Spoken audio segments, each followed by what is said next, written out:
Bismillahirrahmanirrahim. Assalamualaikum warahmatullahi wabarakatuh. Syukur Alhamdulillah kita bisa berjumpa lagi di channel ini. Sholawat dan salam selalu dan tetap tercurahkan kepada junjungan kita Nabi besar Muhammad Shallallahu Alaihi Wasallam. Allahumma sholli ala Sayyidina Muhammad. Harapan dan doa saya, semoga saudaraku semuanya selalu diberikan kesehatan, dilapangkan rezekinya, diampuni dosa-dosanya, dan dipanjangkan umurnya. Amin ya Rabbal Alamin. Sahabat beriman yang dirahmati Allah, dalam 5 rukun Islam, salat adalah rukun pertama yang wajib dikerjakan.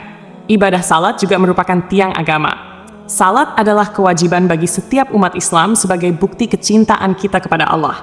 Ada 5 waktu salat wajib yang tidak boleh ditinggalkan, yaitu salat subuh, zuhur, asar, maghrib, dan isya. Jika ditinggalkan, maka akan mendapatkan dosa besar. Meskipun berada dalam kondisi yang tidak memungkinkan, salat adalah hal yang wajib dikerjakan. Meskipun tidak bisa berdiri, maka dibolehkan untuk duduk. Jika tidak bisa duduk, maka diperbolehkan berbaring, bahkan bisa dikerjakan dengan hati.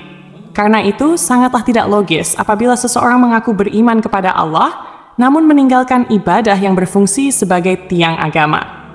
Di berbagai dalil Al-Quran maupun hadis, Allah Subhanahu wa Ta'ala serta Rasulullah Shallallahu Alaihi Wasallam telah menetapkan dengan jelas mana salat yang wajib dan sunnah. Namun meskipun demikian, masih banyak yang menyepelekan salat. Rasulullah Shallallahu Alaihi Wasallam bersabda, "Inti dari segala perkara adalah agama Islam, dan tiang penopangnya adalah salat." Hadits riwayat Tirmidzi. Meskipun salat merupakan tiang agama, namun bagi segelintir muslim saat ini, kedudukan tersebut kerap kali dianggap enteng.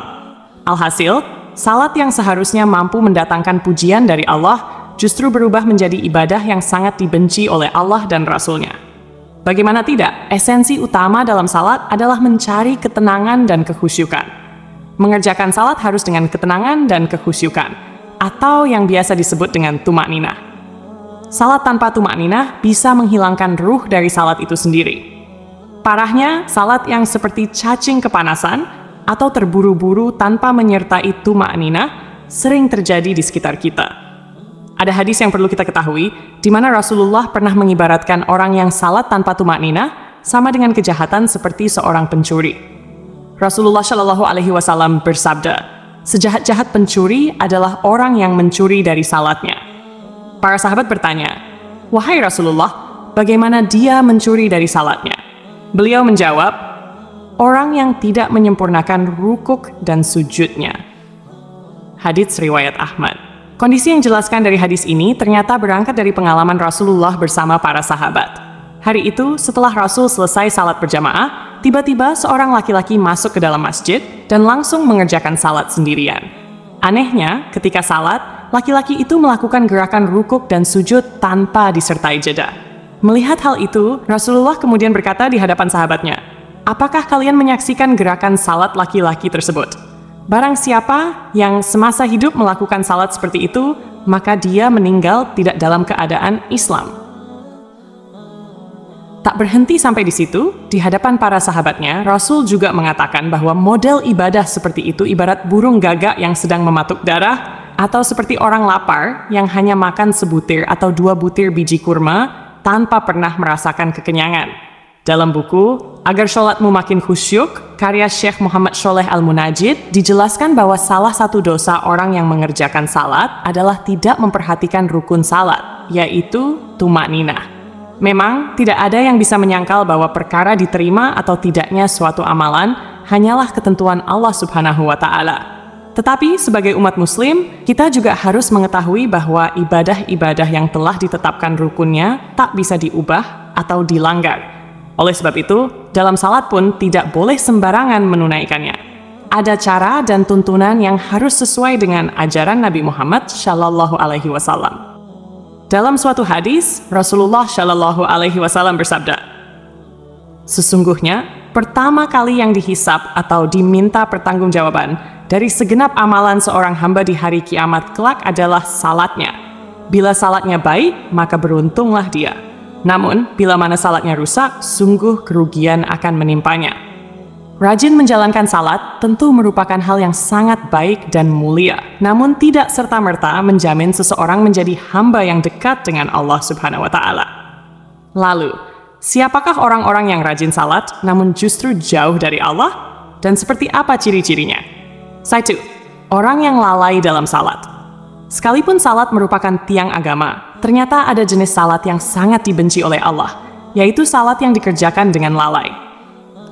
Pada hari kiamat nanti, ada banyak orang yang membawa salatnya kepada Allah, lalu salat mereka dilipat-lipat seperti pakaian yang kumal, kemudian dilemparkan ke wajah mereka. Allah tidak menerima salatnya.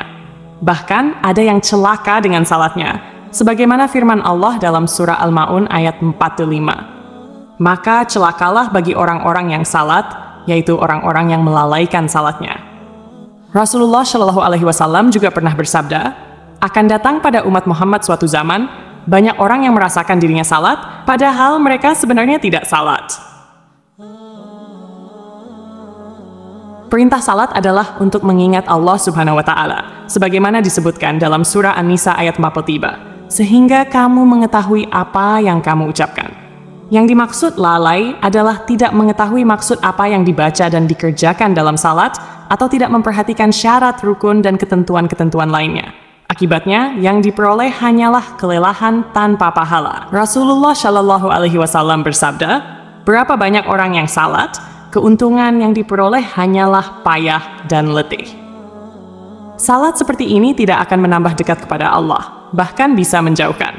Rasulullah menegaskan, barang siapa yang salatnya tidak dapat mencegah perbuatan keji dan mungkar, maka tiada bertambah baginya kecuali semakin jauh dari Allah. Orang yang suka menggunjing orang lain. Allah Subhanahu wa Ta'ala berfirman dalam surah Al-Mudaththir ayat 42-48. Apakah yang memasukkan kalian ke dalam neraka sakar? Mereka menjawab, kami dahulu tidak termasuk orang-orang yang mengerjakan salat, dan kami tidak pula memberi makan orang miskin.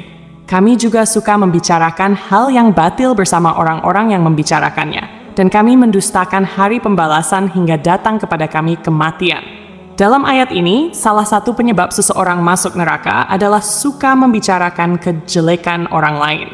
Orang yang salat, namun suka membicarakan aib orang lain, akan ditempatkan di neraka sakar. Allah melarang perbuatan ini, sebagaimana firman-Nya dalam surah Al-Hujurat ayat 12. Wahai orang-orang yang beriman, jauhilah banyak dari prasangka, karena sebagian prasangka itu dosa. Janganlah mencari-cari kesalahan orang lain, dan janganlah menggunjing satu sama lain. Adakah seseorang di antara kalian yang suka memakan daging saudaranya yang sudah mati? Maka tentulah kalian merasa jijik kepadanya. Bertakwalah kepada Allah, sesungguhnya Allah Maha Penerima Taubat lagi Maha Penyayang. 3. Orang yang acuh pada sesama. Allah Subhanahu wa Ta'ala berfirman, sesungguhnya aku hanya akan menerima salat orang-orang yang merendahkan dirinya karena kebesaranku, menahan dirinya dari hawa nafsu karena aku, dan mengisi sebagian waktu mereka untuk mengingatku. Orang yang acuh pada sesama, tidak peduli terhadap kebutuhan orang lain, atau hanya fokus pada dirinya sendiri, menunjukkan bahwa esensi salat belum diterapkan dalam kehidupannya. Salat seharusnya mendidik manusia untuk lebih peduli, merendah hati, dan berbuat kebaikan kepada sesama. Siangnya untuk berzikir kepadaku, melazimkan hatinya untuk takut kepadaku, tidak sombong terhadap makhlukku, memberikan makan kepada orang yang lapar, memberikan pakaian kepada orang yang telanjang, menyayangi orang yang terkena musibah, serta memberikan perlindungan kepada orang yang terasing. Kelak, cahaya orang itu akan bersinar seperti cahaya matahari. Aku akan berikan cahaya ketika dia dalam kegelapan, aku akan berikan ilmu ketika dia tidak tahu.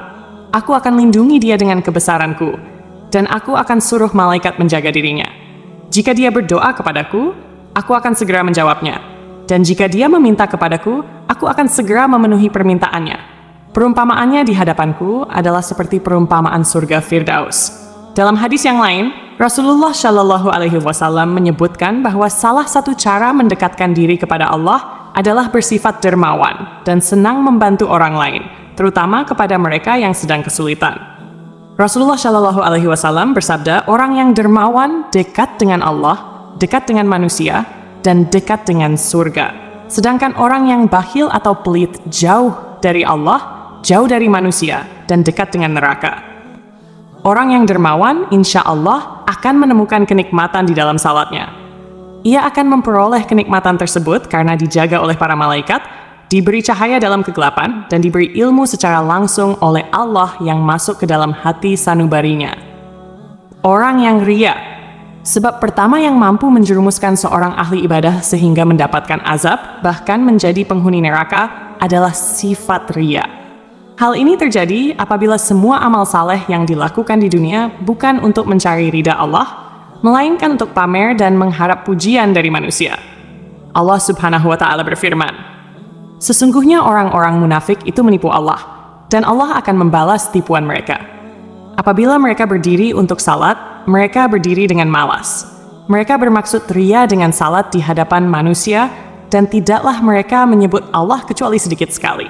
An-Nisa. Oleh karena itu, sebaik-baiknya amalan adalah amalan yang dilakukan dengan ikhlas, murni lillahi ta'ala, hanya demi Allah. Cukuplah kita berharap kepada ridha dan balasan darinya, karena Allah Subhanahu wa Ta'ala adalah seadil-adilnya pemberi balasan. Menjaga hati dan niat merupakan hal yang harus kita perhatikan agar semua amalan tidak berujung sia-sia atau menjadi ria kepada sesama. Orang yang suka berdusta adalah salah satu dosa besar yang diancam dengan siksa pedih di akhirat kelak. Di zaman sekarang, kebohongan tampaknya sudah menjadi kebiasaan di masyarakat. Padahal, sekecil apapun kebohongan tetap dianggap dosa besar. Meskipun seseorang rajin salat dan beribadah, jika lisannya suka berbohong, maka salat dan ibadahnya akan sia-sia. Kebohongan akan menghapus amal-amalnya. Jika ia mati tanpa bertaubat, maka ia akan dimasukkan ke dalam neraka. Allah Subhanahu wa Ta'ala berfirman, "Sesungguhnya yang mengada-adakan kebohongan hanyalah orang-orang yang tidak beriman kepada ayat-ayat Allah, dan mereka itulah orang-orang pendusta." Berenah Aisuta, berbohong adalah salah satu ciri dari golongan orang-orang munafik. Oleh karena itu, kita sebagai umat Islam wajib menjauhi tindakan dusta, karena hal itu dapat menyengsarakan kita di dunia maupun di akhirat. Semoga kita termasuk golongan orang-orang yang rajin salat dan dekat dengan Allah Subhanahu wa Ta'ala, sehingga kita mendapatkan ridhanya dan menetap di surganya kelak. Amin ya Rabbal Alamin. Demikian yang bisa saya bagikan, semoga bermanfaat untuk kita semua. Wassalamualaikum warahmatullahi wabarakatuh.